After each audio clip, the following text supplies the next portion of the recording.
new Zazie the News Teller episode on ancient viruses from melting permafrost. Title: The Return of the Ice Age Invaders.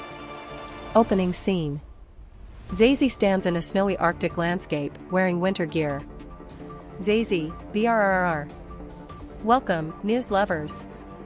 Today, we're in the freezing Arctic, where something very old and possibly very tiny is waking up.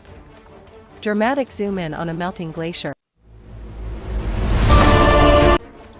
News report segment. Cut to a scientist in a lab with a microscope. Zazie, scientists have discovered that deep inside melting permafrost, land that's been frozen for thousands of years, there are ancient viruses waking up after a long nap. Cut to animation of tiny cartoon viruses yawning and stretching as they wake up.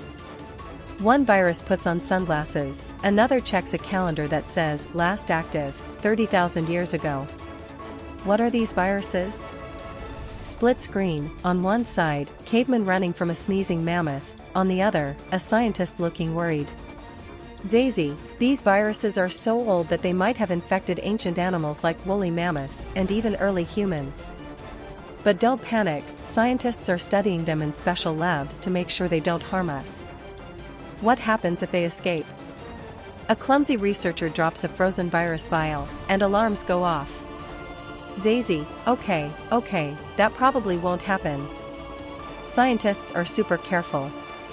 But this discovery reminds us that climate change isn't just about warmer weather, it can also bring back surprises from the past. Final thought and call to action. Zazie puts on a scientist coat and holds a test tube of ice. Zazie, so, what do you think? Could these ancient viruses teach us more about our past, or are they tiny time travelers we should be worried about? Let me know. And don't forget, stay curious, stay informed, and stay away from melting glaciers. Zazie waves goodbye, and a cartoon virus winks at the audience. Would you like any changes or additions? Maybe a funny sidekick character or a twist at the end?